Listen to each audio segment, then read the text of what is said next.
आपको अब मैं यहाँ के लोगों से मिलवा देता हूँ। और इस बात को कहते हुए वो वहाँ से चले जाते हैं और अपना हीरो अभी भी अपने हाथ को देख रहा होता है और तभी वहाँ पर हताश होकर खड़ा हो जाता है। उस जगह को दिखाते हुए जो जियांग डा होते हैं अपने हीरो से कहते हैं यहाँ का किचन सेट के एल्डर के लिए भोजन पकाने की जिम्मेदारी लेता है और यहाँ पर जितना भी खाना रखा हुआ है सारा का सारा हाई ग्रेड का स्पिरिचुअल फूड है जो कि कल्टीवेशन के लिए अपनी बॉडी में स्पिरिचुअल पावर को कॉन्सेंट्रेट करते हैं और आपको भी अपनी स्पिरिचुअल पावर को कॉन्सेंट्रेट करना होगा। ये किचन का काम बहुत ज्यादा फायदेमंद है। जियांग चुन को देखने के लिए वहाँ पे जितने भी डिसाइपल्स होते हैं सारे के सारे भाग के आ जाते हैं और सारे चिल्ला के कहते हैं हमने सुना है कि यहाँ पर एक न्यू डिसाइपल आया है। हाँ बताओ वो कहाँ है वो, मुझे उसे एक नजर देखने दो। जियांग चुन अपने दूसरे सीनियर ब्रदर्स को देखने के बाद में बहुत ज्यादा खुश हो जाता है और तभी जियांग डा उसके पीछे आते हुए उससे बोलते हैं ये आपके 8 सीनियर ब्रदर हैं। जियांग चुन की तरफ देखते हुए वो सारे के सारे हैरान होके कहते हैं क्या ये वो लड़का है 9th फैटी ब्रदर। अब पता नहीं दोस्तों इनको अपना जियांग चुन कहाँ से फैटी लग रहा है। जियांग चुन अपने सीनियर ब्रदर को देखने के बाद में ग्रीट करते हुए कहता है सीनियर ब्रदर्स आपसे मिलकर बहुत अच्छा लगा, मेरा नाम बाई जोंग चुन है और मैं यहाँ का 9th डिसाइपल हूँ।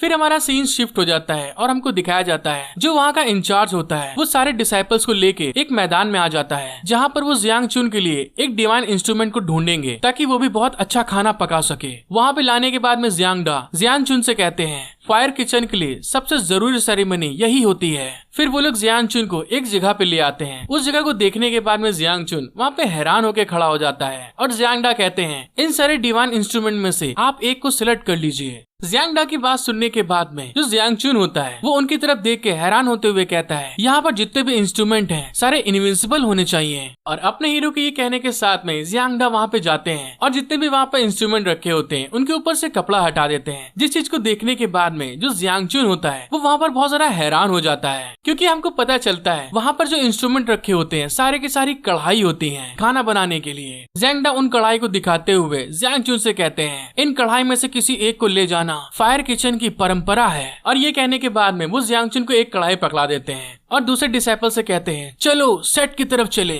जियांग चुन उस कढ़ाई को लेने के बाद में बहुत ज्यादा हैरान होते हुए कहता है अगर मैं इस कढ़ाई को लेता हूँ तो मैं जिंदा कैसे रहूंगा। जियांग चुन की ये बात सुनने के बाद में जो जियांग डा होते हैं वो जियांग चुन से कहते हैं क्या मैं अपने पसंद की आपके लिए कोई और कढ़ाई देखूं। जियांग चुन की ये बात सुनने के बाद में वहाँ पे हैरान होते हुए बोलता है आपके इस आभार के लिए बहुत बहुत धन्यवाद, लेकिन मुझे कढ़ाई ढूंढने के लिए खुद वहाँ पर जाना चाहिए जिससे कि मेरी बॉडी सच में सहन कर सके क्योंकि आपकी दी हुई कढ़ाई में मैं दब कर ही मर जाऊंगा। जियांग डा को ये बोलने के बाद में जियांग चुन उन कढ़ाइयों के बीच में घुस जाता है अपने लिए एक कंफर्टेबल कढ़ाई को ढूंढने के लिए और वहाँ पर कढ़ाई को ढूंढते हुए कहता है क्योंकि ये कढ़ाई हमें प्रोटेक्ट भी कर सकती है तो मुझे कुछ बढ़िया चीज ढूंढनी होगी जो मेरे हाथ में उठाने के लिए सुटेबल हो। जियांग चुन को इस तरह से कढ़ाइयों में इधर उधर घूमते हुए देखकर जो दूसरे डिसाइपल होते हैं सारे के सारे बोर होने लगते हैं कि आखिरकार ये ढूंढना क्या चाहता है। फिर जियांग चुन वहाँ पर एक कढ़ाई को अपने हाथ में लेते हुए कहता है हाँ मैं इस कढ़ाई को लूंगा। वहाँ पर उस कढ़ाई को देखने के बाद में जितने दूसरे डिसाइपल होते हैं सारे के सारे बहुत ज्यादा हंसने लगते हैं और फिर जियांग चुन से कहते हैं क्या तुम्हें पक्का लगता है कि तुम्हें यही चाहिए, क्योंकि ये जो कढ़ाई तुमने चुनी है ये तो पूरी तरह से कछुए की खोल की तरह दिख रही है और ये कढ़ाई बहुत समय से यहीं पर ऐसे पड़ी हुई है लेकिन इसे कभी किसी ने नहीं चुना। अपने सीनियर ब्रदर्स की बात सुनने के बाद में जो जियांग चुन होता है वहाँ पे क्यूट स्माइल देते हुए कहता है हाँ लेकिन मैं यही कढ़ाई लेना चाहता हूँ और वैसे भी टर्टल लंबी आयु का प्रतीक होता है। और इसी के साथ जियांग चुन उस टर्टल शेल वाली कढ़ाई को वहाँ पे चुन लेता है और ऐसे करते हुए रात हो जाती है। हमें रात में दिखाया जाता है जियांग चुन जो उस लड़के ने रिटर्न चैलेंज दिया होता है अपने हाथ के सिंबल को देख रहा होता है और उसको देखते हुए कहता है मेरे लिए यहाँ पर इमोर्टल सेक्ट में रहना इतना आसान भी नहीं है और अब आखिरकार मुझे भी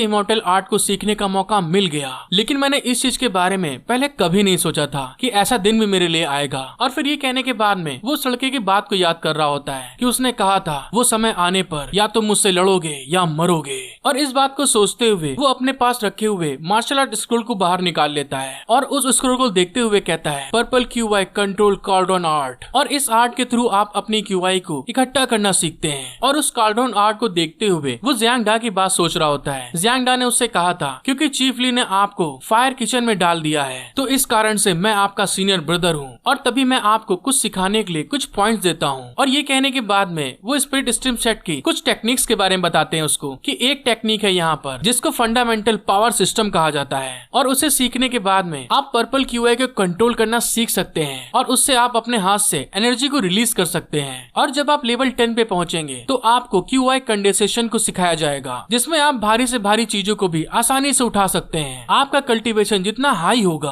आप उतनी ज्यादा टेक्निक्स को मास्टर कर सकते हैं और उन सारी टेक्निक को मास्टर करने के बाद में फाउंडेशन एस्टेब्लिशमेंट रिल्म में पहुंच सकते हैं। और उस रिल्म में पहुंचने के बाद में जितनी भी आपके आगे कठिनाइयां होंगी आप उन सब चीजों को दूर कर सकते हैं। ज़ैंग डा की बात सुनने के बाद में अपना हीरो शॉक्ड होते हुए कहता है वहाँ तक पहुँचना तो सच में बहुत ज्यादा कठिन है। वैसे सीनियर ब्रदर सभी QI को पूरा करने में कितना समय लगेगा? ज़ैंग चुन की बात सुनने के बाद में जो ज़ैंग डा होते हैं वो उसको समझाते हुए कहते हैं इतना ज्यादा हड़बड़ाने की कोई जरूरत नहीं है। एक आउटर डिसाइपल होने के तौर पर आप केवल QI के पहले 3 लेवल को सीख सकते हैं। और इस बात को सोचने के बाद में वो फिर से अपने हाथ को देख रहा होता है। ऐसा लगता है कि जैसे मैं केवल अपने आप को प्रोटेक्ट कर सकता हूँ और मैं अपनी कल्टीवेशन पर कड़ी मेहनत करके अपना करियर बना सकता हूँ। और ये कहने के बाद में हमें दिखाया जाता है वहाँ पर बहुत ज्यादा रात हो चुकी होती है जहाँ पर ज़्यांग जू अपनी कल्टीवेशन करने के चक्कर में अपने पैर में ही चोट लगवा चुका होता है और वहाँ पर अपने बिस्तर में पड़े हुए खूब जोर से चिल्ला रहा होता है कि बहुत तेज लग गई मेरे। और ये QI पर्पल आर्ट क्या है? इसका पहला लेवल ही इतना ज्यादा कठिन है, मैं अपने अंदर कुछ भी महसूस नहीं कर पा रहा हूँ। आखिर मेरे QI वेसल में क्या हुआ? और तभी वहाँ पर कुछ फील करने के बाद में शॉक्ड हो जाता है और तुरंत जाता है जो दिया जल रही होती है उसको फूंक मार के बुझा देता है। और उस दिया को बुझाने के बाद में दरवाजे की दरार से बाहर की साइड में देख रहा होता है जो उसको आवाजें आ रही होती हैं। और जब वो देखता है तो किचन के साइड में उसको एक शेडो दिखाई देती है जिसका पीछा करते हुए वो फायर किचन तक पहुंच जाता है। और जब वो अंदर झांक के देखता है तो कुछ लोग वहाँ पर मीट काट रहे होते हैं तो कुछ वहाँ पर ड्रिंक कर रहे होते हैं, मतलब कि दारू पी रहे होते हैं और वहाँ पर ऐसे खाते पीते आपस में मजाक कर रहे थे। तभी एक लड़का कहता है तुम लोग शांत हो जाओ, इतना मत चिल्लाओ। लेकिन तभी हमें दिखाया जाता है ज़्यांग चुन को वो वहाँ पर फायर किचन के गेट के दरार से अंदर की तरफ देख रहा होता है। और तभी वहाँ पर एकदम से ज़्यांग चुन को कोई फील कर लेता है और तभी अचानक से ज़्यांग चुन को उस गेट के अंदर घसीट लिया जाता है और उसको घसीटने के बाद में वहीं मेज पे बैठा देते हैं। और तभी ज़्यांग चुन वहाँ पे हैरान होते हुए बोलता है सीनियर ब्रदर ये आप लोग हैं? ज़्यांग चुन की बात सुनने के बाद में ज़ैंग डा को दिखाया जाता है वो वहाँ पर उसके सामने आकर स्माइल करते हुए कहते हैं क्योंकि आप हमें पहले ही देख चुके हैं। उसकी बात सुनने के बाद में ज़्यांग चुन वहाँ पे हैरान होते हुए कहता है सीनियर ब्रदर। फिर ज़ैंग डा उसके पास आकर कहता है हम तुम्हें इतनी आसानी से नहीं जाने दे सकते।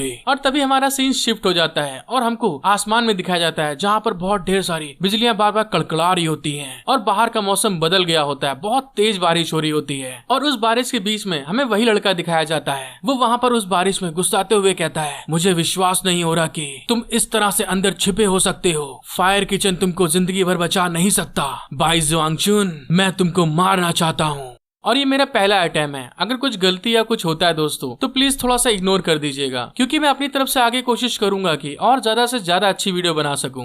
हेलो गाइस, आपको वीडियो पसंद आती है तो सब्सक्राइब, लाइक, शेयर, कमेंट करना मत भूलिएगा। और इसी के साथ मिलते हैं हम लोग नेक्स्ट एपिसोड में। Thank you for watching my video. Love you all.